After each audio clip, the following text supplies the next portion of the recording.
बच्चों, 12th class physics में आपका बहुत बहुत स्वागत है। बच्चों, आप फिजिक्स के जैसे 11th क्लास में पढ़े हैं, ठीक उसी प्रकार 12th क्लास में भी आपको पढ़ना है। 12th क्लास में भी फिजिक्स का एक पेपर है जो 70 नंबर की थ्योरी है और 30 नंबर का प्रैक्टिकल है। तो 70 नंबर की थ्योरी में आपको जो सबसे पहला चैप्टर पढ़ना है वो पढ़ना है वैद्युत आवेश तथा क्षेत्र। वैद्युत आवेश तथा क्षेत्र, आप फिजिक्स की डिफिनीशन पहले भी पढ़े हैं कि भौतिक विज्ञान जो होता है, विज्ञान की वह शाखा होती है। भौतिक विज्ञान के अंतर्गत प्रकृति में होने वाली जो भी घटनाएं हैं, प्रकृति में जो भी घटनाएं घटती हैं, सभी घटनाएं किसी न किसी एक नियम के तहत घटती हैं, किसी न किसी एक नियम का पालन करती हैं। तो उन्हीं नियमों का अध्ययन हम फिजिक्स में करते हैं, भौतिक विज्ञान में करते हैं। जैसे वृक्ष से सेब का गिरना, तो इसमें गुरुत्वाकर्षण का नियम लगता है। तो जो आपको पहला चैप्टर पढ़ना है फिजिक्स का, वो है वैद्युत आवेश तथा क्षेत्र। तो वैद्युत आवेश तथा क्षेत्र में जो सबसे पहली हेडिंग है वो है वैद्युत आवेश, इलेक्ट्रिक चार्ज। वैद्युत आवेश तथा क्षेत्र को कहते हैं electric charge and electric field, और वैद्युत आवेश को कहते हैं इलेक्ट्रिक चार्ज।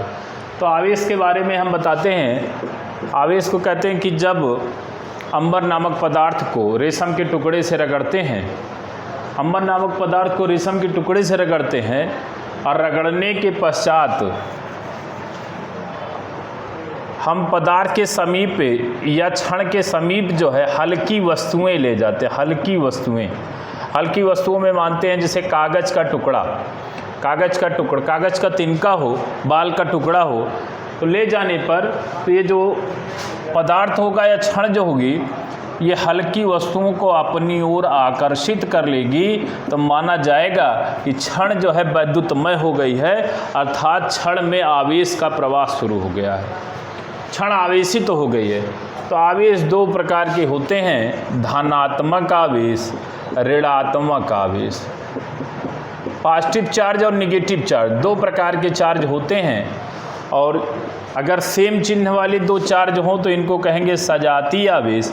अब विपरीत चिन्ह वाले अगर आवेश हैं तो इनको कहेंगे विजातीय आवेश। तो सजातीय आवेशों के मध्य जो है प्रतिकर्षण बल लगता है।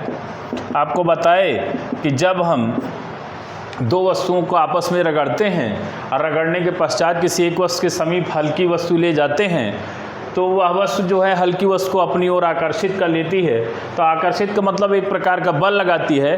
तो जिस बल से आकर्षित करती है उसी को हम वैद्युत बल कहते हैं, और वैद्युत बल को हम F से प्रदर्शित करते हैं। तो वैद्युत बल दो प्रकार के होते हैं, आकर्षण बल और प्रतिकर्षण बल। आकर्षण बल और दूसरा होता है प्रतिकर्षण बल। प्रतिकर्षण बल, अट्रैक्शन और रिपल्सन, दो फोर्स होते हैं। तो हमको पता है कि सजातीय आवेश का मतलब एक चिन्ह वाले सजातीय आवेशों के मध्य प्रतिकर्षण बल लगेगा और विजातीय आवेशों के मध्य जो है आकर्षण बल लगेगा। आगे इसी आवेश सिद्धांत को जो है हम इलेक्ट्रॉन थ्योरी द्वारा भी बताते हैं। इलेक्ट्रॉन सिद्धांत द्वारा आवेश की व्याख्या, इलेक्ट्रॉन सिद्धांत द्वारा भी जो है आवेश को डिफाइन किया गया है कि जैसे दो वस्तुएं हैं तो किसमें धनावेश होगा, किसमें ऋणावेश होगा। इसी के लिए एक थ्योरी दी गई जिसको कहते हैं प्रिंसिपल ऑफ इलेक्ट्रॉन। तो इलेक्ट्रॉन सिद्धांत में बताया जाता है कि जितने भी पदार्थ होते हैं वो परमाणुओं से मिलकर बने होते हैं, और परमाणु के नाभिक में प्रोटॉन और न्यूट्रॉन पाया जाता है। प्रोटॉन पर धनावेश होता है, न्यूट्रॉन विद्युत उदासीन होता है। तो माना जाता है कि हमारा नाभिक जो है वो पूरी तरह से धनावेशित होता है। नाभिक हमारा धनावेशित होता है और इलेक्ट्रॉन जो है नाभिक के चारों ओर चक्कर लगाते रहते हैं। तो प्रोटॉनों की संख्या इलेक्ट्रॉनों की संख्या के समान होती है। इलेक्ट्रॉन पर निगेटिव चार्ज होते हैं।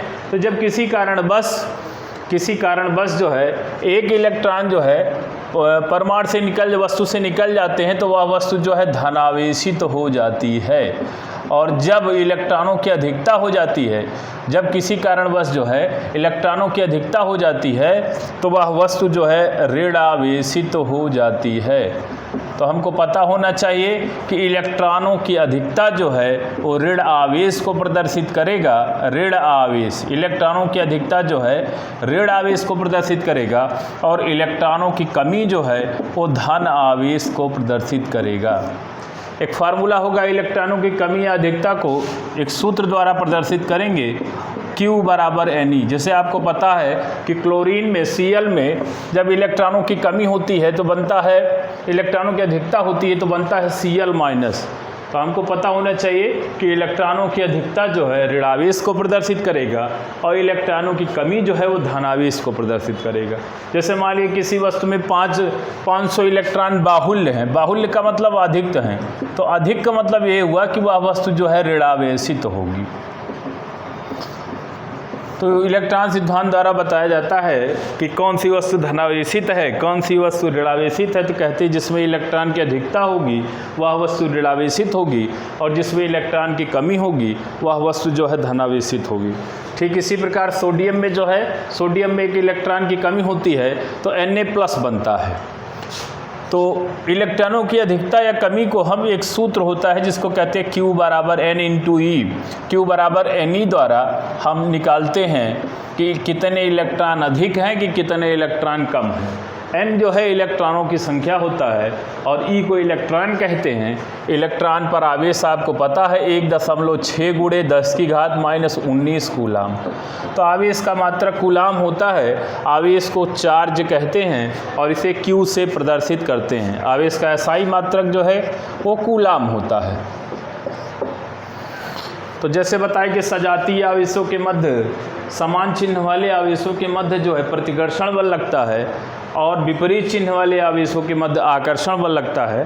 तो आकर्षण और प्रतिकर्षण बल को हम वैद्युत बल कहते हैं। तो एक वैज्ञानिक थे कूलाम, कूलाम नामक वैज्ञानिक ने दो आवेशों के मध्य लगने वाले आकर्षण और प्रतिकर्षण बल के लिए एक नियम दिया जिसे हम कूलाम का नियम कहते हैं। तो नई हेडिंग है आपका कूलाम का नियम। इसी चैप्टर के अंतर्गत एक नई हेडिंग है जिसको हम कहते हैं कूलाम का नियम। तो कूलाम के नियम में कहते हैं कि जैसे आप इससे पहले भी पढ़े थे कि सजातीय आवेशों के मध्य जो है प्रतिकर्षण बल लगता है और विजातीय आवेशों के मध्य आकर्षण बल लगता है। तो कूलाम नामक वैज्ञानिक ने दो आवेशों के मध्य लगने वाले वैद्युत बल के लिए एक नियम दिया जिसे हम कूलाम का नियम कहते हैं। तो इनके अनुसार दो आवेशों के मध्य लगने वाला आकर्षण या प्रतिकर्षण बल, दो आवेशों के मध्य, मान लीजिए पहला आवेश Q1 है, दूसरा आवेश Q2 है, ये किसी ऐसे माध्यम में स्थित है जिसका परावैद्युतांक K है और आवेशों के बीच दूरी R है। तो इसके बीच जो बल लगेगा, बल जो होगा वो चाहे आकर्षण बल हो चाहे प्रतिकर्षण बल हो, तो बल जो होगा वो आवेशों के गुणनफल के अनुक्रमानुपाती होगा। दो आवेशों के मध्य लगने वाला वैद्युत बल आवेशों के गुणनफल के अनुक्रमानुपाती होगा और उनके बीच जो दूरी होगी उसके वर्ग के व्युत्क्रमानुपाती होगा। हम समीकरण 1 व 2 को कंबाइंड करेंगे। समीकरण 1 व 2 को संयुक्त करने पर,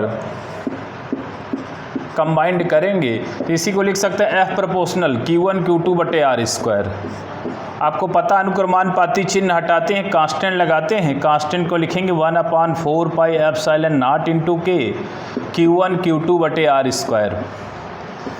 ये पूरे फार्मूले को हम कहते हैं कूलाम का सूत्र। यहाँ पे 1/4 pi epsilon not into K एक नियतांक होता है। K को हम कहते हैं परावैद्युतांक। अब पूरा आपका ये कांस्टेंट है तो 1/4 पाई एप्सिलॉन नॉट का मान जो होता है वो 9.0 इंटू 10 की पावर 9, 9.0 इंटू 10 की पावर 9। ये वैल्यू जरूर याद होनी चाहिए। न्यूमेरिकल आप जब लगाएंगे तो ये इसका मान जरूर आपको पता होना चाहिए। तो 1/4 पाई एप्सिलॉन 0 का मान होता है 9.0 इंटू 10 की पावर 9 न्यूटन मीटर स्क्वायर प्रति coulomb square, newton metre square प्रति कूलाम स्क्वायर। एप्सिलॉन 0 को हम कहते हैं निर्वात या वायु की वैद्युतशीलता। एप्सिलॉन 0 को कहा जाता है निर्वात या वायु की गतिशीलता। इसका मान होता है 8.85 गुणे 10 की घात -12 कूलाम स्क्वायर प्रति न्यूटन मीटर स्क्वायर। एप्सिलॉन 0 को कहा जाता है निर्वात अथवा वायु की गतिशीलता। इसका मान जो होता है 8.85 गुणे 10 की घात -12 कूलाम स्क्वायर प्रति न्यूटन मीटर स्क्वायर। तो हम कह सकते हैं कि ये पूरा कांस्टेंट है 1/4 पाई एप्सिलॉन नॉट इंटू के पूरा कांस्टेंट है, जिसमें 1/4 पाई एप्सिलॉन का मान ये होता है और एप्सिलॉन 0 को निर्वात या वायु की गतिशीलता कहते हैं और एप्सिलॉन नॉट का मान जो होता है 8.85 गुणे 10 की घात -12 कूलाम स्क्वायर प्रति न्यूटन मीटर स्क्वायर। के क्या है? के माध्यम का परावैद्युतांक होता है। के को कहते हैं epsilon upon epsilon not. Epsilon का अर्थ है किसी भी माध्यम की वैद्युशीलता हो। किसी भी माध्यम की वैद्युशीलता को हम एप्सिलॉन से लिखते हैं और निर्वात अथवा वायु की वैद्युशीलता को हम एप्सिलॉन नॉट से लिखते हैं। तो किसी निर्वात हम परावैद्युतांक की परिभाषा देंगे तो बताएंगे कि किसी माध्यम की वैद्युशीलता एप्सिलॉन और निर्वात अथवा वायु की वैद्युशीलता एप्सिलॉन नॉट के अनुपात को माध्यम का परावैद्युतांक कहते हैं। अगर माध्यम निर्वात अथवा वायु होगा तो समीकरण 3 में हम के बराबर 1 रख देंगे। निर्वात या वायु के लिए हम पढ़े हैं के बराबर 1 होता है, तो 1/4 पाई एप्सिलॉन Q1 Q2 बटे R स्क्वायर, ये भी फार्मूला हो जाएगा। ये भी कूलाम के नियम का सूत्र है। कब है? जब माध्यम जो है निर्वात अथवा वायु हो। तो अलग अलग माध्यमों के लिए परावैद्युतांक का मान अलग अलग होता है। निर्वात या वायु के लिए के बराबर 1 होता है और धातुओं के लिए के बराबर इनफाइनाइट होता है। परावैद्युत पदार्थों के लिए जो है के का मान इज ग्रेटर देन 1 होता है। आपको पता है चालक, अचालक, अर्धचालक।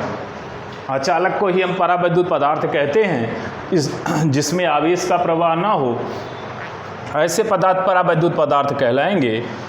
तो परावैद्युत पदार्थों में जो है के का मान जो होता है इज ग्रेटर देन 1 होता है। इसी इक्वेशन में हम समीकरण 3 और 4 को कूलाम के नियम का सूत्र कहते हैं।